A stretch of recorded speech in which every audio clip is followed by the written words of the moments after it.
Here is the midday news on OGBC. My name is Kemi Chukwu.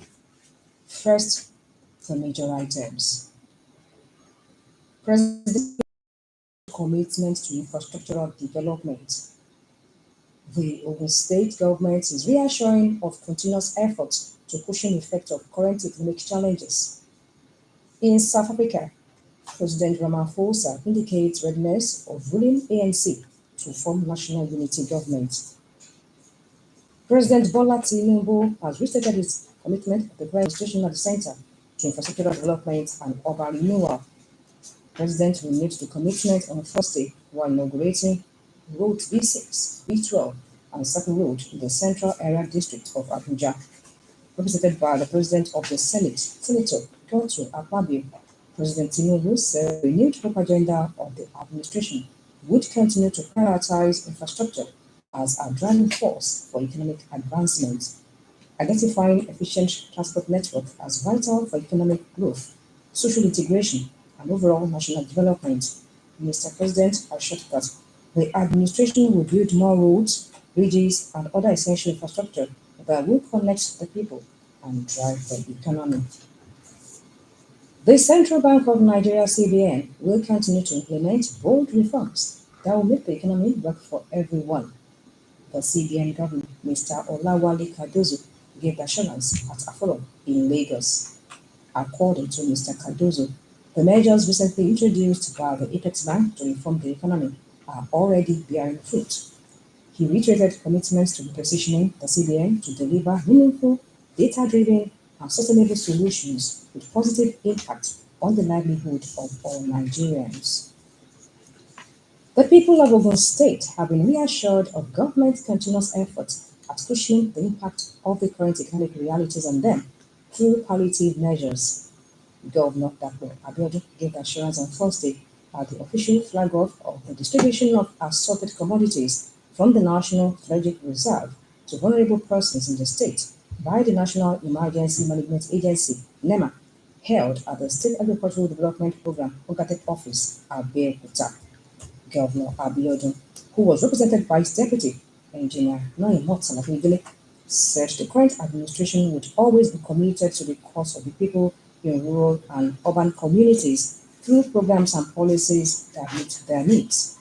The governor expressed gratitude to President Bola Tinubu for his concern for vulnerable Nigerians at this critical period, and NEMA for its quick response to the state whenever the need arises, described the distribution of the assorted commodities as a testament to the strength of the national and state policies on the care of vulnerable Nigerians. He urged the committee saddled with the distribution of the foodstuff across the state to ensure the process is equitable and fair.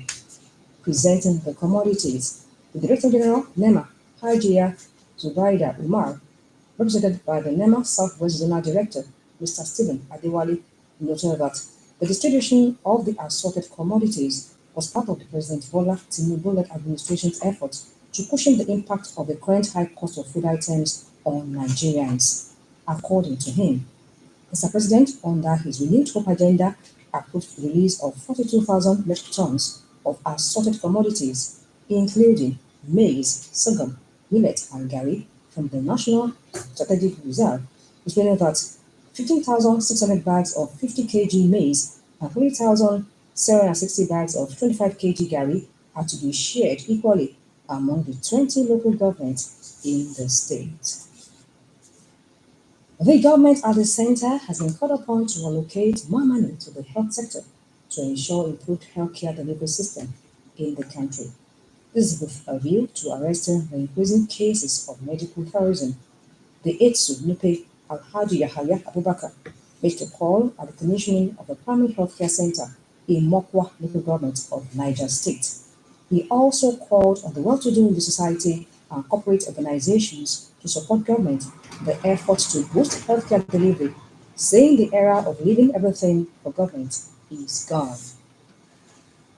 You are listening to the midday news on OGBC 90.5 FM.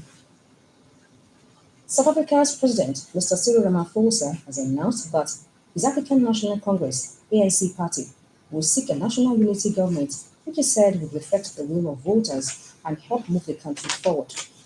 Mr. Ramaphosa made the announcement late on Thursday after hours long meeting of the party's National Executive Committee, NEC, in Johannesburg, where ANC leaders held talks to try to agree on a post-election strategy. The ANC had lost its parliamentary majority for the first time in the democratic era, but it remains the largest party in the country.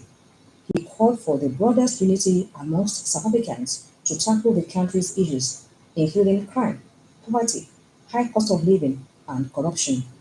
Mr. Ramaphosa, however, the ANC urged the people of South Africa and recognized their frustration voiced during the May 29th vote. The former liberation movement has run South Africa since it came to power with Nelson Mandela at the helm in the 1994 election, which marked the end of apartheid. However, it was punished for its poor performance in the last week's election. Russia has arrested a French citizen working for a Geneva-based public mediation organization, accusing him of gathering information about the military and failing to register as a foreign agent. Russia's State Investigative Committee said the man was suspected over a period of several years of having purportedly collected information in the field of military and military technical account activities of the Russian Federation, which could be used against the security of the state. The committee, which investigates major crimes, released a short video showing a man in jeans and a black t-shirt being approached by masked officers on the terrace of a central Moscow restaurant before being led into a police van. While it did not identify the man and blur his face in the video, the state-run TASS news agency identified him as Laurent Benatia. French President Mr. Emmanuel Macron has denied that Benatia worked for the French state and said his arrest was part of a campaign of disinformation by Moscow.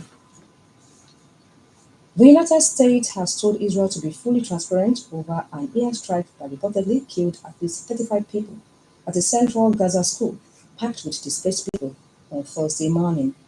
Local journalists reported that a warplane had fired two missiles at classrooms on the top floor of the school in the Nuseirat urban refugee camp.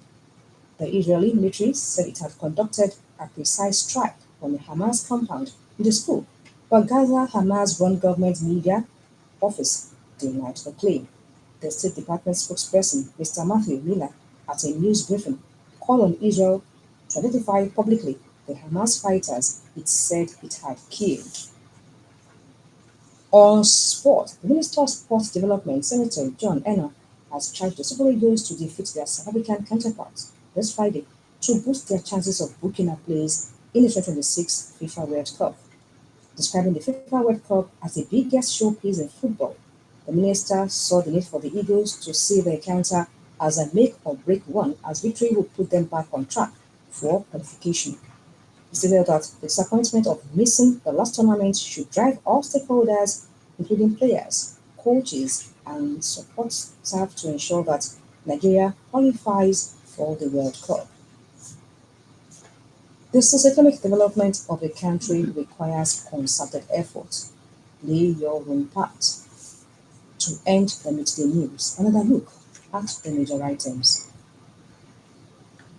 Inaugurating some road projects in Abuja on Thursday, President Bola Tinubu stated commitment to infrastructural development and urban renewal. The Ogun State Governor praised Dapo Abiodun as the official flag-off of the distribution of assorted commodities from the National Strategic Reserve to vulnerable persons in the state on Thursday, assured of government's continuous efforts at cushioning the impact of the current economic challenges. From Netherlands, we heard that South Africa's President Mr. Cyril Ramaphosa late on Thursday, after the meeting of the ANC National Executive Council in Johannesburg, announced that the party will seek a national unity government to reflect the will of voters and move the country forward. The Midday News was edited by Chris Obu and broadcast from OGBC, Abeokuta.